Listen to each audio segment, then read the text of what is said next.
Hey, JD here. Welcome to the Mead House. You know, over the past several years, we've brought you over 150 episodes of mead-making education, information, and entertainment. More than 100 guests have stopped by the Mead House, professional mead makers, medal-winning home mead makers, competition organizers, experts on yeast and honey, and brewers just like you and me have all visited to share their knowledge. Hey, the Mead House is produced for home mead makers and brewers looking for a bit of inspiration and information from the many guests and discussions we have here at the house. You can help support the Mead House by joining the Mead House Keyholder Club on Patreon. Just go to patreon.com and search for the Mead House. There's also a link in the show notes. For as little as $2 a month, you can become a keyholder. We've teamed up with some great companies to provide thank you gifts for your support.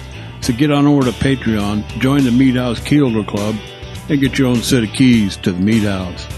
You can listen to the Mead House podcast with your favorite player, and be sure to rate us 5 stars on iTunes or your favorite listening venue. The Mead House, mead-making entertainment you just don't want to miss.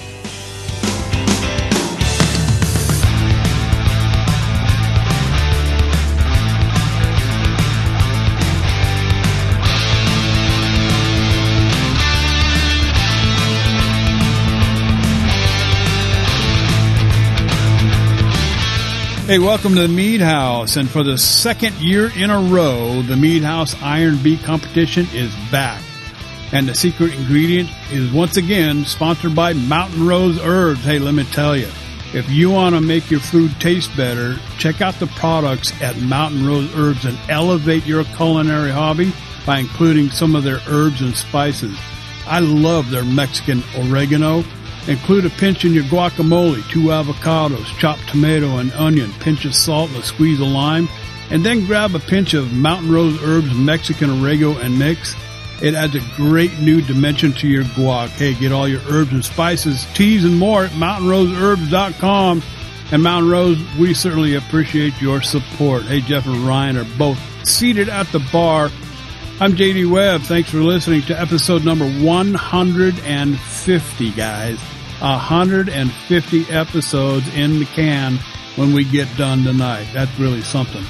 You know where to find us on. Yeah, it is, man. You know where to find us: iTunes, Stitcher Radio. I'm not going to read the whole list here. You can find them on the front page of the website. Hey, in this episode, in segment 1, I just read the promo for Mountain Rose Herbs, and tonight we're fortunate to have Jessica Nebesny from the marketing team with us. We'll be covering several topics, including herbs and spices and whole and powdered. In segment 2, Jeff and Ryan have a 411 update for the Iron Bean, and I thought we'd talk a little bit about melomels, specifically, the different types of flavors, whether you're using real fruit, concentrates, juices, and whatnot. There's just a ton of stuff available out there. And finally, Facebook friends. This is where we try to answer questions with no formal expertise other than what we've experienced in our own brew room. All that and more here at the Mead House. But first, hey, thanks to all of the Mead House keyholders who help keep the Mead House podcast free. You too can become a Mead House keyholder and help support the show for as little as $2 a month. We've got some great thank you gifts to send to you. Get on over to patreon.com, search for the Mead House, or just click the link in the show notes. Hey, what are we drinking tonight? Double fisting it in Mead House fashion here tonight. Because it's March and this is St. Patrick's month, I guess, or whatever. I have this little cool cocktail that you want to try. Now, go to your liquor store and look for the Jameson Cold Brew Irish whiskey. That's a limited production, so you want to get it now while the getting's good. 2 ounces of cold brew Jameson, 1 ounce of your favorite Kahlua, Patron XO Cafe. Avion makes a real nice one. And about 1 ounce of simple syrup if it's not sweet enough for you. And then top it up with about 1 ounce and a half of cold brew coffee. If you really want to get after it and increase the fattening level of it, put a dash of heavy cream in it and mix it up. That's really good. In my second bottle here, my second glass, I'm drinking one of Ryan. I get this, there was a suspicious box at my front door. I had no clue that this thing was even sitting there. It might have even sat there overnight because I opened the door one morning and here's this box sitting by my door. Where in the hell did this come from? Well, inside was just a whole bunch of different meads and bottles, and a bunch of them from Ryan. Ryan, I'm doing. This is labeled Sparkling Lemon, and it's very refreshing, highly carb. Has a. I'm very suspicious about this. I almost detect you use some kind of citrus hops in this. Am I right on that? No hops. No hops? No hops at all. Has a little, I don't know, a little bit of that vegetal. I mean, it's not bad. It's not, it doesn't turn you off or anything on the aroma side, but the flavor, outstanding, dude. I had your other one a couple of days ago. What was it called? The citrus.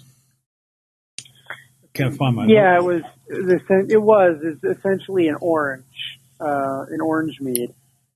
Yeah, and not at Joe's. No, it was there was a little bit of sweetness up front. It was like this one. It was highly carved. I got lemon and lime. I didn't really detect any orange, and unfortunately the bottle's gone. It finished nice and dry. It had a nice tartness to it. Really good balance between the tartness and the sweetness. Of course, like I said, the sweetness was right up front, right instantly, and then it kind of dissipates real quick. I had kind of a honey. There was a honey aftertaste to it. Really good, Ryan. That's one that I would keep a couple of cases on hand for the summer, along with this sparkling lemon. This is really refreshing. And wow, I would have thought it almost tastes like there was some hops in it. I'm thinking what, lemon zest, lemon rind. That it's just lemon juice. All I did in that one was lemon juice and honey, and used more honey as the priming sugar. Actually used some lavender honey from our friends over at Bear Honey to do that one. And yeah, I as you say that, I think that the next time I make a batch of this, maybe I'll dry hop it with like some lemon drop hops. Oh yeah. And see what happens there. Yeah, that'd be nice. Yeah, it would. Really good stuff. Jeff, from week to week, you've always got something either unusual or different. Of course, I guess one is synonymous with the other, right? Unusual and different. More often than not, they are one and the same. This week, I am playing one of my favorite games for What Am I Drinking? Double Fisting It as usual. And this week, I am playing Co-Host Roulette. Was cleaning out the fridge the other day and happened upon an unlabeled bottle with a silver cap that I believe was one of JD's creations, and then another bottle with a little paper label that says sour braggot with fruit, which I believe was one of Ryan's. So trying the one I believe is yours first. What is it? It is a braggot. Okay. Can taste the honey, can taste the malt. I'm also getting some kind of a raspberry or kind of a fruity flavor to it. It might be blackberry. That might be one of the blackberry. You think that's mine? No, I think that's JD's. Yeah, it's got to be JD's. It may be a blackberry. I had a blackberry quite a while back. Yeah. This was probably in the crate of stuff that I took home from the bee. Yeah. So yeah, I believe this is a blackberry braggot. It's really nice. Has just a little bit of a tart finish to it. The honey is right up front. I'm not getting a lot of hops, but it is a little on the older side too. So hop character may have faded out of this one, but that's okay. It is still very drinkable. And then switching gears to Ryan's sour braggot with fruit.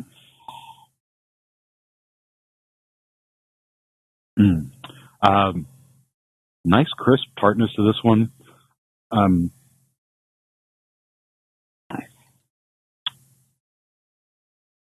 Yep, there's some honey kind of like evening out the sourness too. A little of that honey character. I'm having a little bit of trouble putting my finger on what fruit is involved here. That might be raspberry. Could be. No, the sourness almost gives it a kind of a green apple character. Brian, do you recall what fruit went into this? Passion fruit.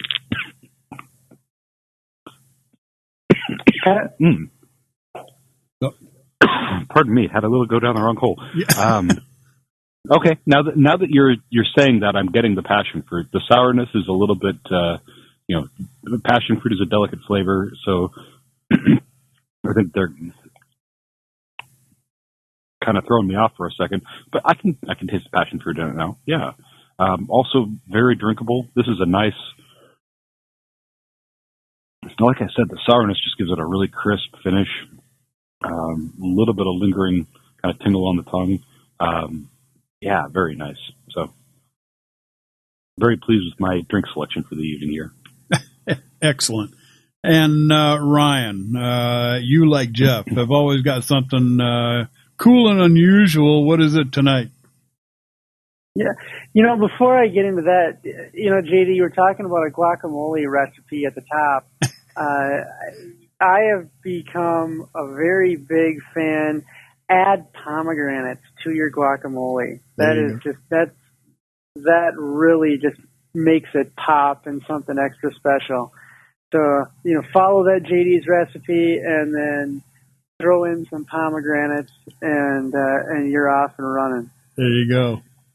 All right. What's in your cup tonight? Yeah. So my brother, closest in age to me was down. He lives up in northwestern Minnesota, up in kind of the tundra, I guess. And he works at a brewery up there and brought back a bunch of beers that from his brewery. And I walked in the door, I think 2 minutes before we started recording here. I had some stuff going on, and I grabbed one of those. So I am drinking a amber ale from Bemidji Brewing Company. It's very nice. Just a solid, not much to say about it. It's just a solid amber ale, and it's refreshing. It's not overly sweet. It finishes a little on the drier end, and is very good for right now. So that's about as exciting as I can get tonight, JD. Okay, hey, that'll do it. Yeah. As JD said, joining us tonight from Mountain Rose Herbs is Jessica Nebesny. Having practiced macrobiotic food preparations in California, beekeeping in Oregon, and making herbal crafts for local farmers markets in New Jersey, she has a wide variety of experiences and knowledge to share. Her passions include preserving food, gardening, practicing herbal wellness, caring for her animals, and living a lifestyle of minimal impact on the earth. Thank you for joining us. Jessica, welcome to the show, and what is in your cup tonight? Thank you all so much for having me. I'm so excited to be here. Tonight I have what's called Freya, and it's from a local braggot company called Viking Braggot. And they actually make this with our honeybush tea, which is delicious. It's sweet. It's got this kind of bouquet of like berries and really like smooth, very sippable, really good spring summer drink. It was beautiful here in Oregon today, so I really wanted to harness that weather and have something that was reminiscent of spring. So this is kind of like spring in a cup. Sounds good. That sounds great.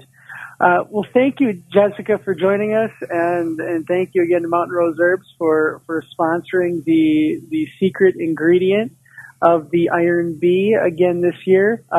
The listeners have not gotten as of us recording this, and probably when it's published, probably haven't gotten their ingredient yet. So we need to keep that a secret. So we don't want to give anything away tonight about what that secret ingredient is. But I think that there's a lot that they can learn about how to handle herbs and spices and what they can get out of them. And we've had quite a few questions and discussion topics on the forums come around about the differences in powdered versus whole herbs and spices. And I think that's a good place for us to start. I know that the flu season is upon us and around, and I was going to make some elderberry syrup. I've heard people have good results with that, and I've got powdered, elderberry powder, and the recipe I found said, was using whole dried elderberries, and so I was a little bit confused. What do I do? How do I think about the difference here between using powdered and whole and just in general? I'd love for you to talk about that. Yeah, it's a really good question and one that we get a lot. So they really can be used universally. I really like to think of it as however you're going to take the herb best is the form that you should get it in. So if you are a smoothie drinker or, you enjoy taking capsules for your supplements, then the powder is the best way to go for those instances. Personally, for like more tea preparations, tinctures, that kind of thing, I prefer the cut or the whole herb, just because it does maintain freshness a little bit longer than powders. Powders, as you can imagine, oxidize a little bit faster. So generally, I do prefer cut and whole, but powder definitely has its place. And, for elderberries, like you were talking about, if that's the only form that you have access to right now, then that's completely fine. It would just be a little bit more difficult to strain out the finer powder. So you might wind up with a little bit more of a gritty preparation, but the benefits are still there. Does that make sense? Yeah, it does. I think that, if we go into, mead making here, and somebody might be thinking about, with more surface area, I guess we'll say, with powder, do you still need to use it 1-to-1 to get the same flavor? So I know, we'll talk a little about teas a little later, and some of the ways that you go about putting together a tea, but could you expect the same flavor in using a cup of powder versus a cup of the whole or cut? I would personally tone down the powder just a touch, just because of the surface area difference. So I would maybe do, for 1 cup of what calls for cut and sifted herb, probably about a little bit more than 3/4, because that would be the equivalent if you were to powder that herb. Does that make sense? Yeah. Okay. Jeff, I don't know if you still do, but I know for a while you liked making metheglins. What did you experience when you were using different kinds of herbs or different forms of herbs and spices? Well, generally when I was doing it, I tried to get whole herbs and spices, or at least the full or roughly cut leaves as much as I could, for much that same reason. For one, surface area. A lot of the time I would take for example, a nutmeg or a stick of cinnamon, and just really roughly break that up into some usable chunks so that they were easy to get into the meat and get out. To be perfectly honest, I've not played with powder very much just because of the cleanup factor. It seemed like I would be waiting a long time for that to settle, and anything I can keep relatively whole and stick in, like a coffee filter, for example, just seemed like a better choice. But that the surface area argument makes a ton of sense, and the need to reduce it. Jessica, if we could circle back to something you said just a moment ago, with the powders oxidizing a little faster. I know when we talk about oxidizing in meat or wine or things like that, we tend to get like some weird sherry flavors or some kind of wet cardboard flavor sometimes. What kind of flavors or what would we expect from an oxidized herb or spice? How would we know? What should we look out for? Sure, that's a great question. So really, because there's such variation in the flavor of the particular herb, you'll notice a lot of color changing. So it'll lose a lot of its color. So if it was a green, the chlorophyll will start to die off, and you'll wind up with a really like light green kind of herb. Also, the aroma won't be as strong. So really, kind of what we call organoleptic. It's kind of like how it looks, smells, tastes. Those are really the differences that you'll see. I wouldn't say that there's a particular flavor that I've seen across the board, or just because there is so many different herbs that, we could be potentially talking about. Could you make a tea out of the powder? Just mix it up with water and let it stand, or let it steep for a while, or how would you go about making a tea out of a powder in that respect? Yes, so you could do that. It would just be a little bit more difficult to strain out. Yeah. So sometimes, say we're out of stock on a particular herb, we've had customers who have made, their tea of choice with the powder that we carry, and then they'll just strain it out through, a coffee filter or something that has a very fine particulate strainer. Mm-hmm. Right. Yeah. I was just curious.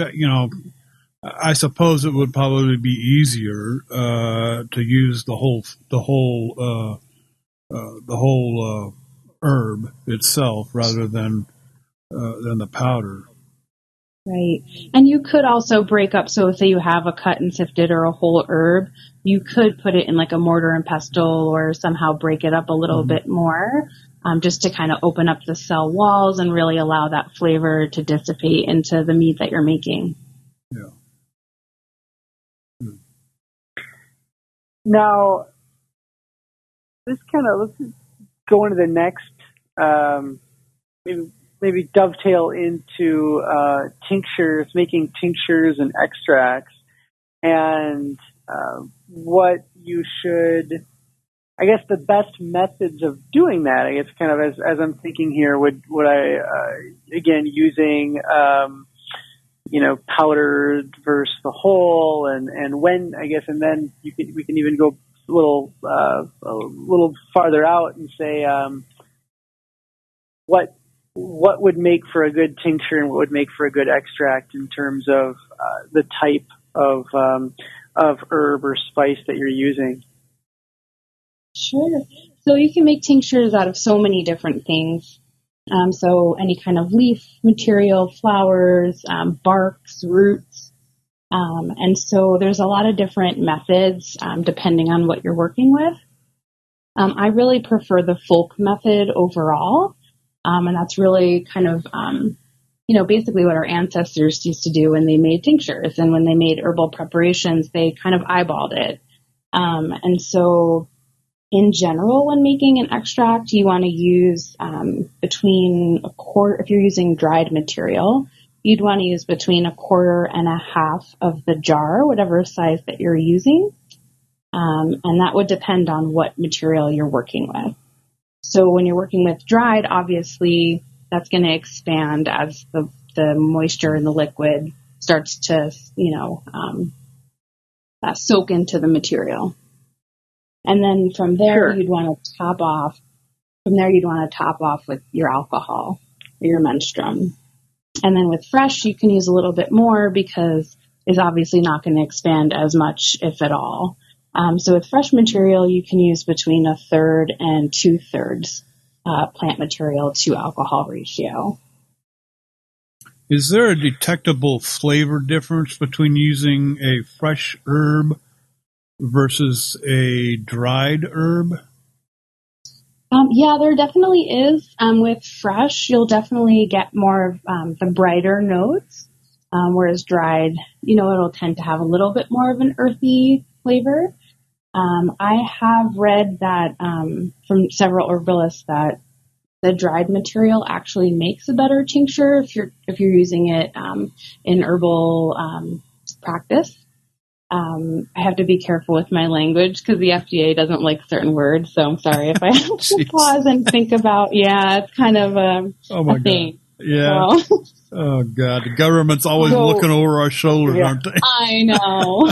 So our professional mead making friends are not able to add things like tinctures and extracts or something that would be I suppose vanilla extract they could. I think that's they're a food product, but aren't able to really add as many things as we are on the home side. They can't necessarily make it in some sort of an alcohol infusion and then add that to their batches. But we can. And people like doing that because it really allows them to dial in that flavor. So instead of throwing in nutmeg, a whole nutmeg, you can make a nutmeg tincture or extract, and then just add little bits of that to get the flavor that you want in your batch. Now, with that, there's been some questions around what is the best alcohol to use, or how much does the alcohol matter? I know there's typically, I'm oversimplifying, but it seems to me that there's often two different schools of thought on this, or two practices, I should say. One practice is they take, ultra-proof, overproof grain alcohol, like an Everclear, and they pour that in. And then on the other side, they take like a very expensive, French vodka and pour that in, that might have half the proof of the grain alcohol. So help us understand what you should be thinking about when you are selecting that alcohol that you're going to use to make those tinctures and extracts. Sure, that's an excellent question. So with the really high proof stuff, that actually winds up burning the plant material. So I wouldn't recommend using a very high proof. Typically, if you're trying to extract, say, a resin or something like that, that would be an application for those really high proof grain alcohols. I would say stay between 70 to 95% alcohol by volume. It's kind of a safe zone for most vegetal plant material without burning it. On the lower side of that, if you're trying to extract some of the water-soluble properties, you would opt for more of that 70% mark, I'm sorry, I said that incorrectly. Proof. Yes, so 80 to 90 proof would be the lower end, so that's 40 to 50% alcohol by volume. So that would be really good for like more of the water-soluble components of the herb. So you'll wind up with a lighter flavor, a little bit more flavor intact, where obviously the higher alcohol, you'll wind up with more of that harsh, like almost burnt kind of flavor. Now, I had found, I recently moved, and packing up, sometimes you find things that you had forgotten. And I had made this small jar. I was trying to make a mint extract that I was going to add, I think, to like a blueberry watermelon mead or something. You know, I wanted it to be really just kind of summery. And I remember I put a ton of like fresh mint in a little jar, and then I had topped it up with some sort of an alcohol. I don't remember, it was probably vodka. And it's been in there. Like I'm guessing I did that project 3-4 years ago, and it's still sitting. You know, I never did anything with it. I never strained it. I never opened it. I mean, it's still sitting in that jar. And I remember right when I did it, it was this just beautiful, vibrant green, and now it's this really brown, dark, you know, kind of, you know, just metal color. I'd handle it with rubber gloves, Ryan. Well, and that got me thinking about the amount of time that you'd want to have your material exposed. You know, your plant or herb or whatever it is exposed to it, and then well, what would happen if you forget about it? In other words, is it still any good? Right. So the general rule of thumb in the herbal community is about 6 to 8 weeks is kind of like the ideal, the ideal time zone. I definitely have done the same thing, so don't feel bad about it. Me too. Yeah, I mean, it happens. You know, it gets pushed to the back of the cabinet and you kind of forget. It's okay. You know, in general, we always just say to rely on your senses. You know, we can't tell you to eat something in your cabinet that's been there for 5 years for liability purposes. Yeah. But I've definitely been in a position where, you know, I've done that and, you know, it was a bigger batch and I have taken it and it's been just fine. But, you know, just always rely on your senses. If there's any kind of like, you know, any kind of mold issues around the rim or any kind of, like the metal starts to corrode, anything like that, that's a toss job. Like definitely throw that out. Like I said, Ryan, get your rubber gloves out. And by the way, you might want to get the barbecue tongs too and just put it in the trash. But that's actually a really good thing to be fine. Call it a science project. Also, when making tinctures, it is actually really good to shake the tincture every about 2 to 3 days. And that kind of activates the alcohol from going through the different cell walls and kind of stimulates the extraction process. And that's especially important for the first few days because you really want to observe whether or not that plant material is soaking up a lot of liquid. If it's exposed at all, like you want everything completely covered, obviously. So that's where you'll really want to check to make sure that things are looking good. Let's move from science. Well, go ahead, Jeff. You want to say something? I was going to ask a little bit about the ratios because, you know, I think I have a little bit of an odd quandary with my own tincture experience.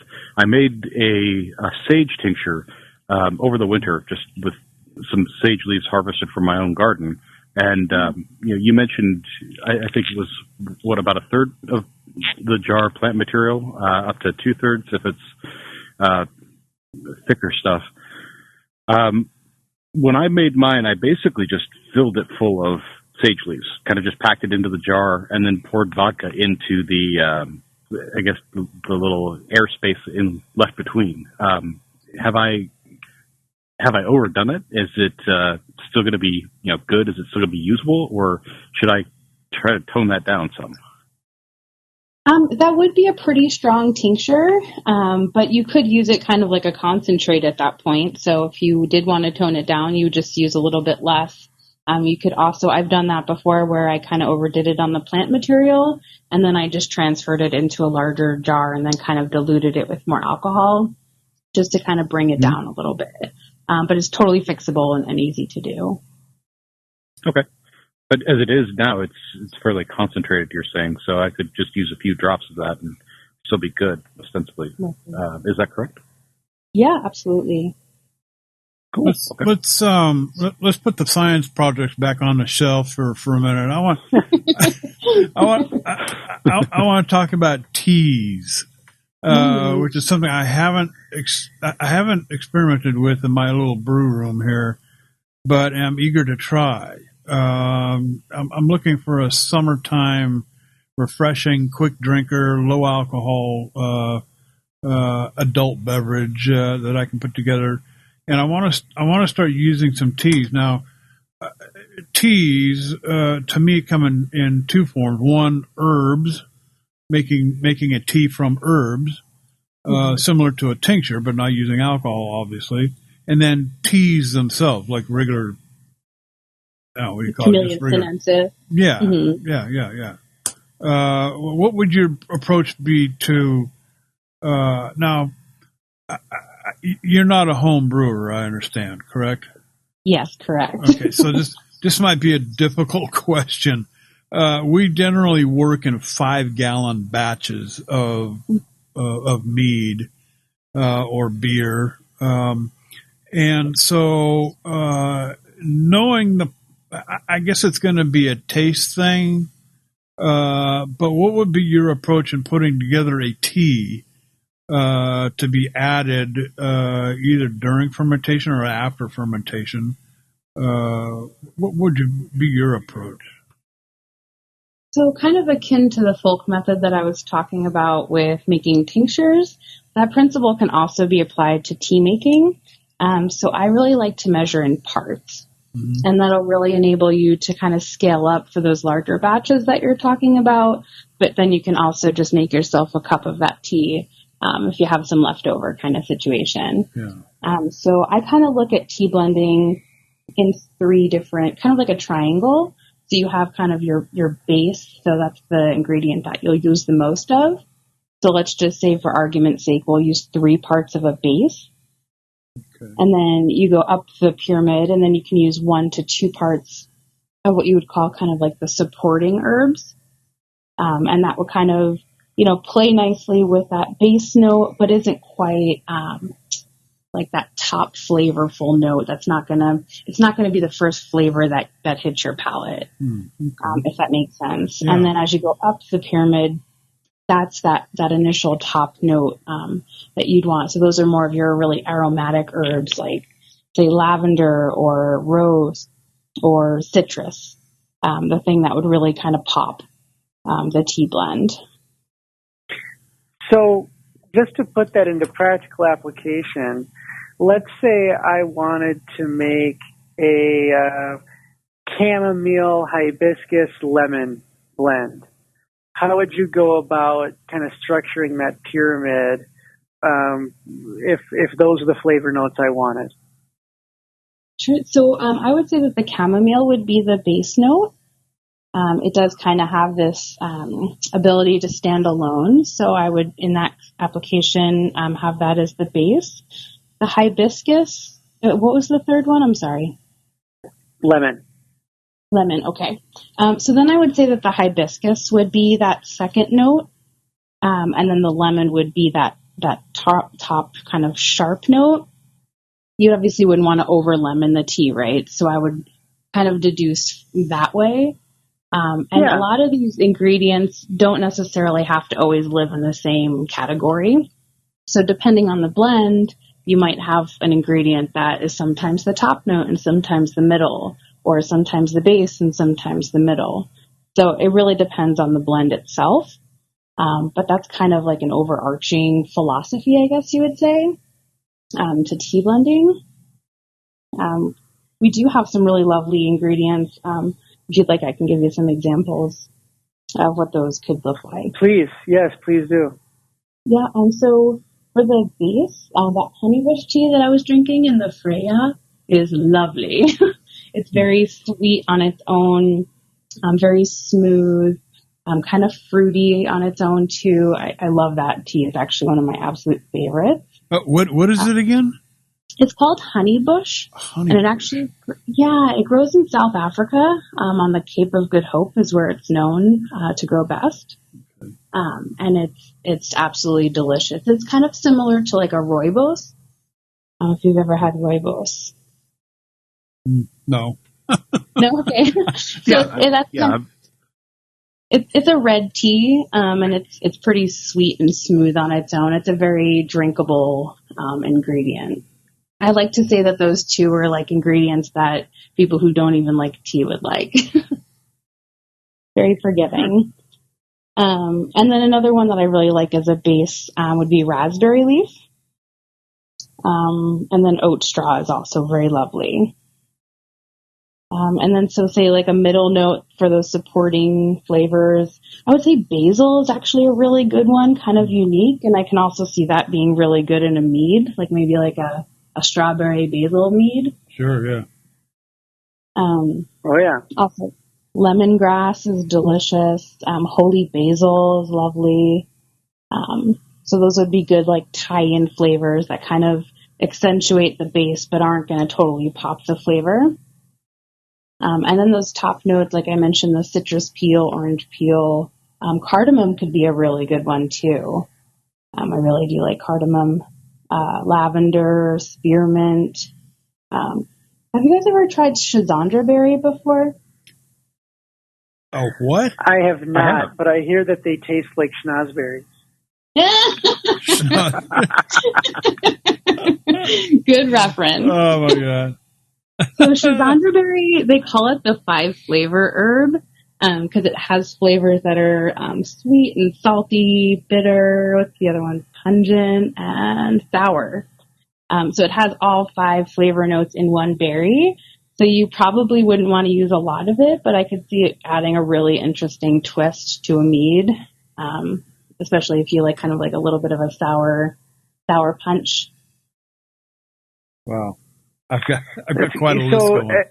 I want to just tell everybody, we'll take a little pause here for about 5 seconds so that you can go back and replay this section and take notes on everything that Jessica just said, because summertime is coming up fast. Everyone wants to make their session meads, their summer drinkers, their lawnmower meads, their sit by the pool meads, and Jessica just gave us about a dozen or more different things to think about in putting those together. So I'd say listen to that last few minutes a few times. Yeah. While you do that. As we wrap up here, and Jessica, thank you for being so generous with your time with us. Jeff and JD, any parting thoughts? Well, quick question on the tea subject, if I may. So I've played a little bit with some of the herbal preparations and things like that, and I've found I've used 2 different kinds of approaches here. In the first part, I've kind of just made a large amount of tea, boiling it, letting it steep, and then replacing the water in my brew with that. On the other hand, I've done what I would call kind of like a cold process where, after the main fermentation is done, I put leaves in there and just kind of let them sit and gather some of that flavor. Is there a major difference between like the hot extract flavors and the cold extract flavors? That's a really good question. The heat definitely does tone flavors down, in my opinion. It kind of adds this, I don't want to say earthy. It's not earthy. How do I describe it? Dirty? It cut. I don't want to use that word either. It does change. It changes the flavor of the herb. So if you're really expecting more of a true flavor of the herb, I would say a cold brew is ideal in that situation. But you would want to let it sit for longer. Another option too is you could do basically a little bit less hot of a tea, and then let it steep overnight. And that would create a really nice infusion too, without kind of overcooking the herbs, say.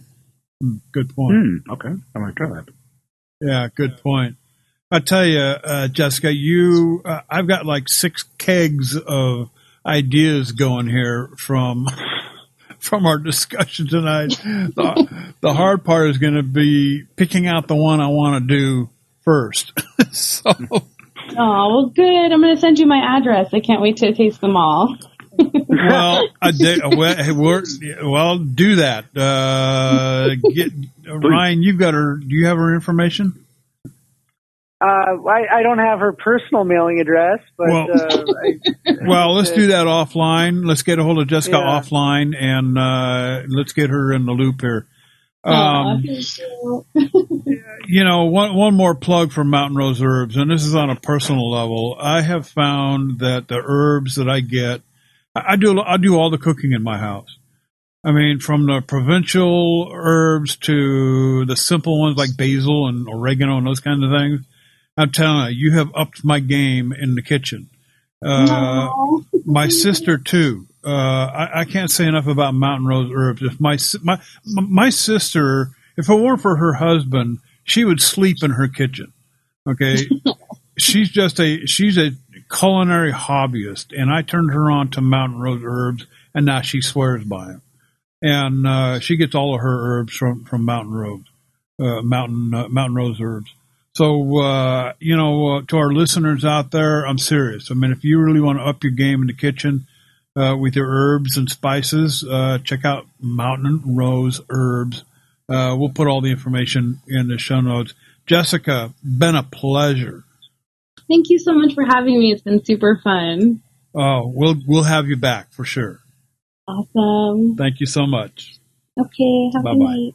Bye-bye. Good night. Wow. Tons of information there. You just got to listen to, like Ryan says, play it back a couple of times. Play this first segment back a couple of times to get it all. But she said a lot in roughly about 35 minutes or so, 30 minutes. So, I mean, I haven't yet worked with any teas yet, but I'm eager. Couple of teas that my sister really likes is like these orange flavored things and these lemon flavored things. I've tried a couple of them.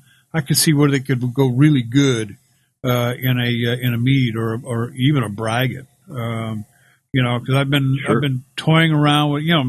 We're going to talk here in the next segment about some of the flavors. Might jump into that area as well. But let's go ahead and get into segment 2. The Iron Bee, second time around, 2020, Iron Bee 2020. I understand everything is coming together masterfully, and Jeff and Ryan are on top of this. Unfortunately, I'm kind of in the background of things here because I won't be at the Iron Bee this year. But Jeff and Ryan, you guys got the 411 on the latest. What is it? Yeah, we as of us recording this, we have about 100 entries. And exactly 100. Wow. Yeah, and so that means that we are half full already. Jeff this week is getting everyone that's registered so far, their packet out in the mail. They are hitting the mail this week. Again, you get the secret ingredient. You're also going to get some hops, and then you can make your mead with the secret ingredient, and then the hops are just there to inspire you as you make your braggot. And things are going well. A couple of questions I want to clarify. We've got a lot of people since we've got a bigger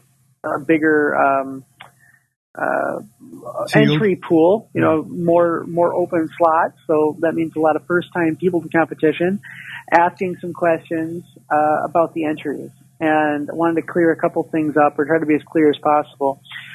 When you create your entry, just create just kind of like a dummy entry, we call it. I mean, we know you're not going to know if it's going to be sweet or dry or carbonated or still or what other flavors you might use, because you don't even have the ingredient yet. So how would you know those things? So we know that. So just create a dummy entry. and then as you may finish your mead, you'll go in, then you'll kind of update everything and say this. Oh, it's sweet, it's still, it's got other flavor notes in it, and then we do that, and we'll send everybody as the time comes for closer to mailing in. We'll kind of send everybody an update and just say, hey, just make sure you update your mead, your entry, and have all that updated information in there. But things are going great. We're just thrilled by the amount of entries. We're thrilled that we're seeing a lot of different homebrew clubs represented.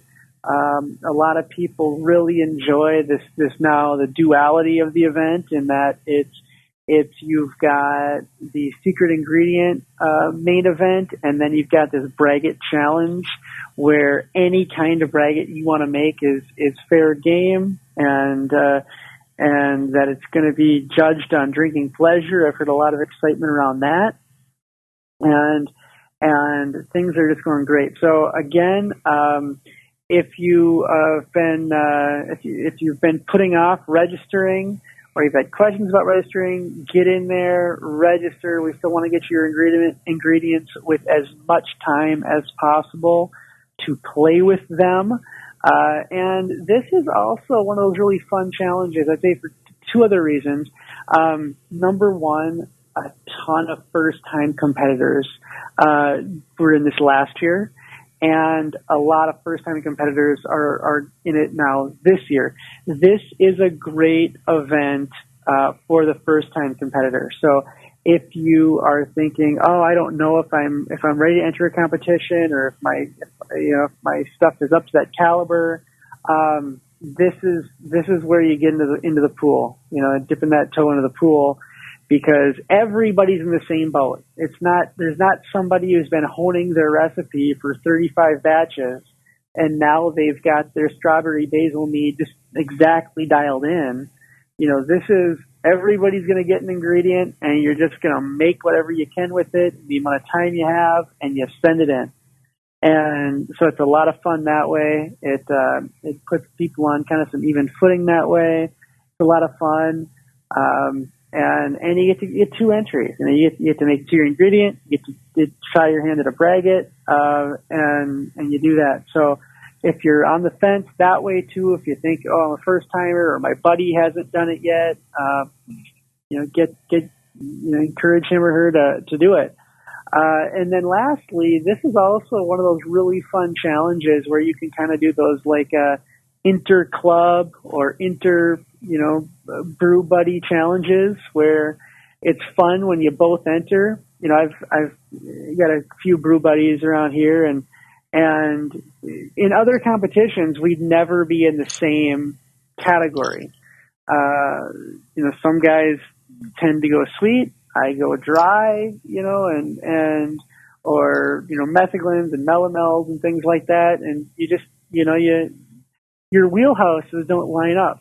But in this competition, where everybody's kind of on there, or in the same category, it's one of those really fun ones to challenge the other guys in your homebrew club, or challenge your brewing friends, and do that. So I put that out to everybody here. Create a little challenge for your homebrew circle or your homebrew club, and see if you can get 3, 4, 5, 10 guys and gals to go in on this, and then when you get your score sheets back, have bragging rights, have a little bragging right challenge.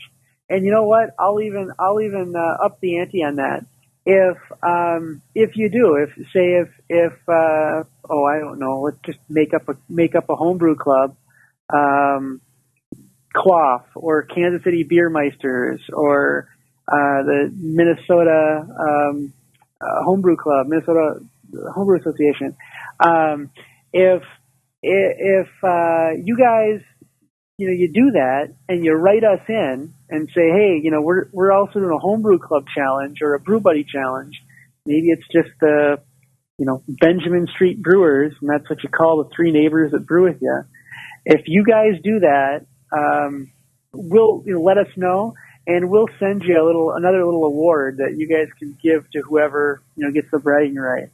So of course we'll have the big awards for everybody who wins on the grand stage. But if the Minnesota Homebrewers or the Kansas City Beermeisters or the Benjamin Street Brewers, say, hey, we got 5 guys and gals or something like that, and we're going to do a little challenge here, we'll be happy to send you guys another little token award that can go to the high guy or girl for those bragging rights. So anyway, I want to wrap that up. And Jeff, what am I missing? I think you've covered it. I mean, yeah, like you said, there have been a ton of people that last year this was their first competition. I am so pleased to see that so many of those guys are coming back. By the same token, we've got a lot of first timers coming out that have contacted us and had questions and said, "Hey, this is the first time I've ever entered a competition. This is the one I want to enter first," which is really gratifying. We love that. So, this is a great competition, and I love the inner club challenges. I have a feeling there are already a number of these in play. Just looking at the entries, looking at the homebrew clubs, and looking at, we may have like a couple like brother or cousin pairings where they have the same last name and they registered really close to each other. So I'm guessing somebody said, "Hey, let's try this and let's both enter and see what we get." So yeah, I am really gratified to see all these entries and just that there is so much enthusiasm about it, and really just keep entering, guys. And if you're a first time competitor, go back to last May. I should have pulled up some episode numbers, but last year's Iron B was held sometime in May. I don't like the middle of May, I believe. The end of May. Yeah, yep. So on our website, go back a few episodes. Go back to May, about the middle of May, and listen to some of those episodes following the Iron B. Let me tell you, it was my first. You won't believe what you're about to experience. You just won't. Some of the best tasting meads I have ever had came out of that Iron B, and I continue to taste. People keep sending me stuff that were there, and good friends of the Mead House. So it's a lot of fun. You'll really, really enjoy it. Let's move into Melomels, guys, here a little bit. I kind of wanted to bring this around again. We talk so much about braggots. That's what all, 2 of us out of the show are pretty much, doing our own brew room, in our own brew house. Jeff does just a vast array of all different kinds of stuff, including braggots. But Ryan Ryan and I pretty much focus on braggots. That's my mead of choice. And the show is kind of centered around that a little bit, but we need to get back to some of our other listeners out there who do other things besides braggots. Melomels, guys. I don't know that we've grouped all of this. We've talked about Melomels before, but I don't know that we've actually grouped this particular topic up in one segment. And what I'm talking about are the different types of flavorings. Now, I mean, there's just a bunch of them out there. You can use real fruit, concentrates, juices, and whatnot. We learned tonight from our guest, Jessica, at Mountain Rose. I mean, there's even these teas that give off these fruity components as well. I mean, I don't know whether you classify a mead, a melomel, if you used a fruit-based or style tea. I don't know why you wouldn't. I mean, if it tastes like blueberry, and you used a blueberry tea, what the hell's the difference? So let me throw it over to Ryan for a minute here. I'm sipping on a lemon juice, sparkling lemon. I don't know whether this is a braggot or not. Is it a braggot? Is this a braggot or just a straight up? No, it's not a braggot at all. Just a sparkling mead. There's not an ounce Not an ounce of No malt malt. in that. Okay. So it's just a straight up sparkling mead, basically, used with lemon juice. Outstanding. This stuff is. I mean, you could put a 6-pack in your cooler and take this to the beach and be gone in 10 minutes. It's just good stuff. So, Ryan, the different types of flavorings. Okay, what are some of the more common types of flavorings you use for your session braggots and session meads? Yeah, so I just want to go back to what you said there for a second. I'm glad that you're enjoying that lemon, but I mean that lemon is really just a blank palate. I mean, and maybe it sounds like you're enjoying it as is, which is wonderful, but that's really just the blank canvas. The blank canvas is then what do I want to do on top of it? Do I want to add some raspberry or strawberry, kind of like make a raspberry lemon mead or a strawberry lemon mead or maybe put some mint in there or something. I mean, that's like the base, if you're thinking about this like a lemonade, right? Yeah. That's like the base lemonade. And then what are you going to do to kind of give it a little more pizzazz, going forward? So all I was trying to do with that mead was just kind of create a canvas and saying, hey, this is a canvas to then do some fun things this summer on top of.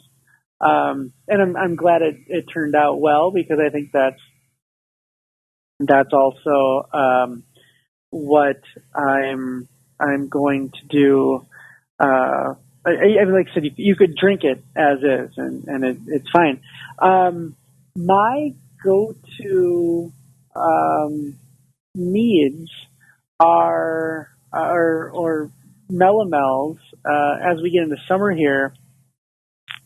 So that lemon, the lemon, and then the versions off of the lemon, I think are always nice. I don't do a lot of big dark fruit meads. What I mean by the dark fruit is, say, like the black currants or the blackberries and raspberries, the things like that. Right. I enjoy the ones that are really well balanced, and there's some folks I know that make really good ones. But I don't always do those. I kind of go on the other side. I do some of the citrusy ones, so lemon, orange, lime, some things like that. Real fruit, concentrates, juices, and juices I mean by regular, not like taking a lemon and juicing it. I'm talking about like bottled juice, basically. Yeah. So real fruit would be your lemon that you squeeze your lemon juice. That to me, that's real fruit. So what type of, well, already your lemon, I mean, you already told me it's lemon juice, so I'm assuming you squeezed real lemon. So, but beyond that. I did not, I didn't squeeze the lemon. I used store-bought, juice. Preservative-free, lemon juice. I've used like cans of the puree. So I made a mead, a fruit by using the cans of like the pureed fruit. I also made a melomel by using some amaretti, not the extract, but the concentrated, the bigger bottle. What do they call that? Artisan compound? It's kind of like a tall, skinny bottle. And I had used that, I'd kind of put that right into secondary. So I had made a base mead, just a trad, and then added that on top of it for a nice light flavor, the session mead, and, just want a little light flavor, and that worked too. So I've done the juice, I've done the puree, I've done the extract. I've never made a mead only using it, but I have done the citrus peels, where you take like dried citrus peels, like you can buy like orange peel if you're gonna at brew shops, if you're going to make like a wit beer or maybe, a saison or something and you want to add some fruit to it. I've never done that just because I didn't think that'd be really efficient, but say, you just take a massive amount of like dried orange peel and make an orange mead out of that. I suppose you could, although technically if you're using the peel, it might be a method-blend. I mean, I'd have to ask the BJCP, expert Jeff on that if you made a mead just using, say, orange peels, where that would fall. But that's, I imagine that you'd get some really great flavor. I mean, because a lot of, in that out of the zesty peel. What is your preference of the type of fruit to use when you make a session mead, that you want to include some sort of fruit? What is the type of flavoring that you would, is your preference? Yeah, I'm going to let Jeff answer that question though first because I did call out his name. Yeah, go ahead, Jeff. Sure. Well, my supposition is you would still want to enter that as a mellow ball, even if you did specify, hey, this is just made with orange peel or, lemon peel or lemon zest or whatever. Just because when I'm tasting it, I'm going to taste the fruit. And a lot of the time with citrus fruits, you get a lot more out of the zest or the peel of that fruit than you do out of the whole like fruit or the juice parts of it, especially from aromatic standpoints. So just a lot of the oils that are very aromatic and very present in a good mead come from the outside skin of that fruit. But when I'm drinking it, if I'm tasting fruit, I'm going to assume it's a melomel. I don't know that I would necessarily ding somebody and say, hey, you really should have entered this as a melomel instead of a method-blend. But you go by how it tastes, not by how it was made all the time. For example, if you have 5 flavors in your mead, but only 2 of them are presenting, in that same vein of the rule of saying you only really want to list the 2 that are presenting, because you'll get dinged for having the other 3 not present, I would say enter it as a melomel, just because it's going to taste like fruit. What would be, when we're talking about the different types of flavorings to use when you're putting a melomel together, what is your preference, Jeff? Whether it's a fruit, concentrate, juices, do you have a preference? To some extent, it does depend on the fruit. They're one of my favorite fruits to use, and I've said this so many times, is blueberries. And really, I had so many blueberry muffins growing up that I'm sick to death of blueberries in food. But I love blueberries in fermented beverages. I just do. Yeah. They taste great. I like to use whole blueberries when I'm using blueberries because I also want a little bit of that tannin extraction from the skins. Yeah. That gives you some of the color. Because if you smush up a blueberry, more often than not, the inside is going to be clear. Right. And the skin is where all the color is coming from.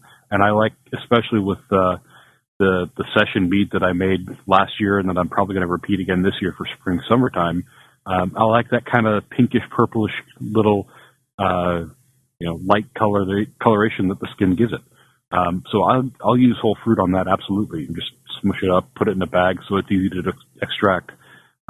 More often than not, if I'm going to do anything else though, and I'm not really concerned about getting tannin out of the skin, juice or amaretti is really a great way to go, as it's simple, it's easy, and cleanup and getting it off of the lees is pretty easy. I've tried a couple purees, but I've been really disappointed in the results, and not just because not because the flavor was bad per se, but because the lees tend to be really loose, really thick, and so you start with a 5-gallon batch, you end up with maybe 4.5 gallons at the end of it all, and even then you've got to get it into a second container. You got to let that clear, and then probably rack it off into a third one before you bottle.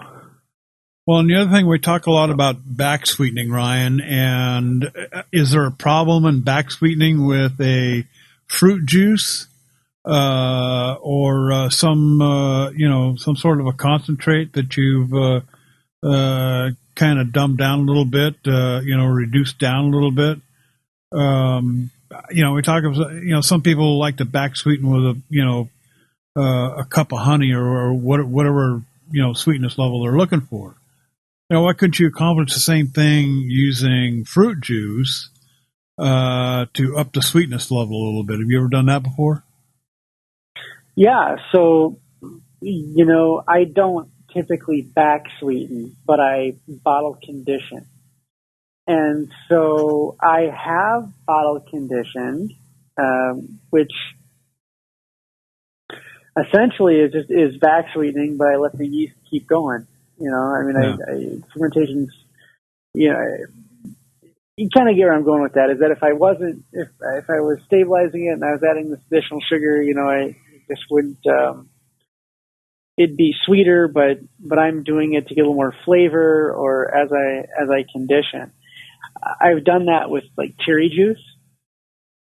So I've taken, I took a braggot and I used cherry juice to bottle condition it. I've done that also when I want to bring out a certain flavor.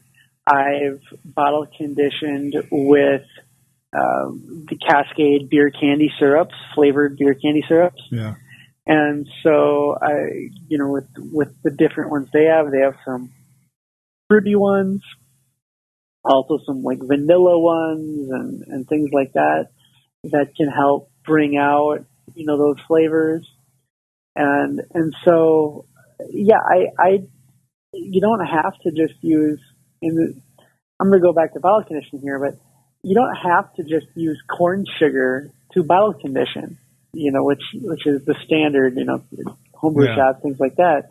You can bottle condition, with juices or with candy syrup, flavored candy syrups, or with any of that stuff. So the same thing with your back sweetening. Sure, you just take into account the amount of sugar that you're going to want to bring out, a little bit, and what the volume change might do to your ABV, and making sure that you've got, all that stuff accounted for, at least know where it is, and then you can do that. You could add, candy syrup or honey or juice or any of that stuff. Yeah, I just and actually, there's a local mead maker, a guy local to me that I know for a fact that he does, I want to say 3 or 4 different flavors. One of them's a raspberry, one of them's a blackberry, and one of them's traditional. He just makes a big batch of traditional and then splits it off and back sweetens with either the raspberry or the blackberry, bottles it up, and good to go. That's his whole process. And I know for a fact that his blackberry has won, major awards. It is really good, and it's just been it has just been back sweetened with blackberry. Yeah, God, that was hard to say. Yeah, that's a mouthful, huh? I get it. I mean, I guess there's something nostalgic about, putting 40 pounds of fruit into a fermenter and, coming up with a strawberry melomel or a blackberry melomel, whatever. But I think for cleanup sake, for cleanliness sake, I lean more towards the juices and the concentrates. I keep harping on Amaretti. I mean, they're probably one of the best I've found. A lot of great flavors there. But you can also go to places like Trader Joe's and get, they have well, even my local Ralph's, I can't count them out, but you can pick up some unadulterated, and by that I mean they're not, there's no preservatives, no other crap. It's pure juice. 100% juice. Now, some of them may be from a concentrate. That's not such a bad thing either. I think juices are the way to go. I'm looking forward to doing, a couple of flavors for this summer. Maybe a blueberry. I like the light. I think it was you. I had one of your blueberries. It was just a light blueberry flavor. Really tasty. Not tart, not real sweet. just right in the middle, good balance. But you still got that blueberry flavor, and it wasn't even blue or dark blue. It was like, it was like almost golden color. And I'm thinking, wow, this is blueberry. It's an amazing fruit, and I think using a juice or a concentrate is far better than, like I said, 40 pounds. If you want the tannins and the color and whatnot, I guess that's fine. If you want to use, not saying that any one is bad, okay, but I think people have preferences, and we just want to make our listeners aware of the different types of fruit flavors out there besides just, going out and buying, 40 pounds of frozen blueberries or whatever. No, and especially if you're going to make something light for the summer, like a session mead that you're going to carbonate, juice or an amaretti concentrate makes a great solution to that, because you can dose it to the amount of flavor you want in it. And I mean, like, one of my favorite hacks for this is if you go to like your Whole Foods or your natural grocers or any of the more organic markets in your town, go down their juice aisle. You can find like blackberry concentrate for something like, I want to say $8 to $10 a quart. Throw one of those in there, and you've got a ton of black cherry flavor. There you go. I'm sorry, black cherry concentrate is what I meant to say. Yeah, you get a ton of that flavor. We've done my wife's sangrias. I've done some other like mixed fruit kind of things with that, and the concentrated flavor is great. You get a lot out of that for a really small outlay in cash. Yeah, good stuff. All right, we got about 10, 12 minutes left here, guys. We've got a ton of Facebook friends here that piled up over the last couple of weeks on our hiatus. This is where we try to answer questions with no formal expertise other than what we've experienced in our own brew room. So Jeff, fire it off, bud. I know you got a couple on this list. Sure. So this was actually not a question so much as just a note from one of our previous guests, Jacob Thill. He was our guest on episode 15. And he just says that, hey, I got done listening to episode 148 and wanted to toss some info your way. Olive oil. We talked about olive oil a couple episodes back. You remember? Yep. He says it is or was used as a source of fatty acids, things that are vital for yeast growth. Yeast produce those with oxygen. They're also present in Fermate K for exactly the same reason. You all mentioned you were going to try some brewing with olive oil versus nutrients versus aeration, see what the results were. Keep in mind, a lot of the olive oil experiments are in beer, not wine, and the nutrients are different, especially with higher ABVs. So most studies on this report better, stronger, longer, lasting flavor due to the reduced oxygen, but increased ferment times in commercial applications. That'll probably be exaggerated in low YAM, yeast available nutrient musts, where the nutrient levels are low, and higher ABVs. The Brewlosophy article is a bit of an outlier in this because the olive beer fermented faster. Usually that's not the case. So that's just a little bit of information that he wanted to throw our way. Excellent. Thank you, Jacob. I know. Yeah. Yeah. And then John Thoth threw a question our way via Facebook that I wanted to get out here. He says he's a fairly new listener, also a home brewer. He's a big fan of the show, but he's gotten many ideas from listening to the podcast, but he needs some advice. He says, I've made a few batches of mead. My first was a blueberry vanilla on January the 6th, and it turned out okay. It just has a notable yeast-like aftertaste that he can't seem to get rid of. He used 71B, fermented it at 75 to 80 degrees ambient temp, added the blueberries in primary, 3 pounds of honey from his backyard bees, and he was curious if we had any knowledge as to how to get rid of that flavor or what he could do differently next time. He was also curious what the process of back sweetening is. He has a second question regarding Jameson Irish whiskey and how we would do a Jameson reinforced mead. So he doesn't know where to start or how much Jameson to use. The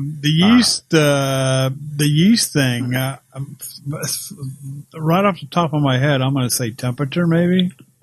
Yeah, he was going pretty hot for that yeast. Yeah, for 71. Yeah, I want to say the upper range on that is 75, so a little over that temperature range. Yeah.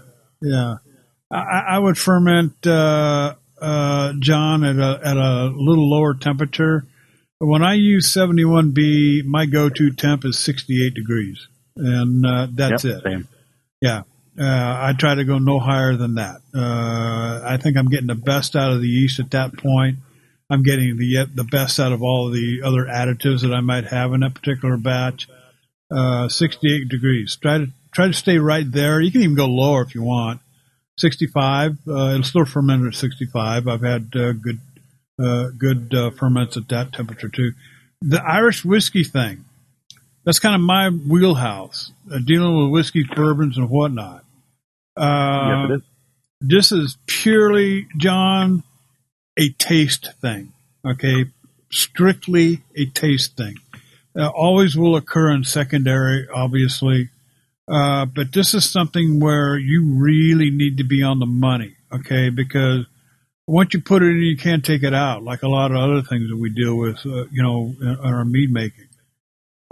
So get yourself a couple of graduated. I mean, it could be a measuring cup, but something that has graduated marks on it, and you just need to experiment and find that flavor level that you're looking for. That's my best first advice. After that, if you want to take the risk, start out with a quarter of a cup. Stir it up, taste it. If you don't get what you're looking for, add another quarter cup. Just a quarter cup at a time until you get to the point where you think you're at where you need to be. That's my now, best JD, advice. Is that a quarter of a cup into 5 gallons or into 1 gallon? Into 5 gallons. Because there's a difference. Yeah, no. Into 5 gallons. Yeah, right. You don't want to, Jameson Irish mead. No. What we're looking for is a little bit of that whiskey flavor in the mead itself. So, quarter cup or 5 gallons. You'll be surprised, believe me. I've dumped cups of bourbon into meads, and the mead, it's basically bourbon flavored mead. I mean, it's just, you can really go overboard with it very, very quickly. So you got to be kind of careful when you're adding, things like whiskeys to meads. Another way that you really want a nice Irish whiskey mead. Soak some wood. Soak a medium toast chunk of oak and some good iron. Now, I'm not, if you like, I'm not going to say anything bad about Jameson. Okay, it's on the lower end of expense, but if you want a nice Irish whiskey, go a little bit higher. Spend a little bit more money. Soak some wood in it and put the wood in first. Okay, leave it in there for 6 weeks. Okay, start tasting it, and then start adding a little bit of that same Irish whiskey back into the meat until you get to your flavor that you're looking for. That's my best on that.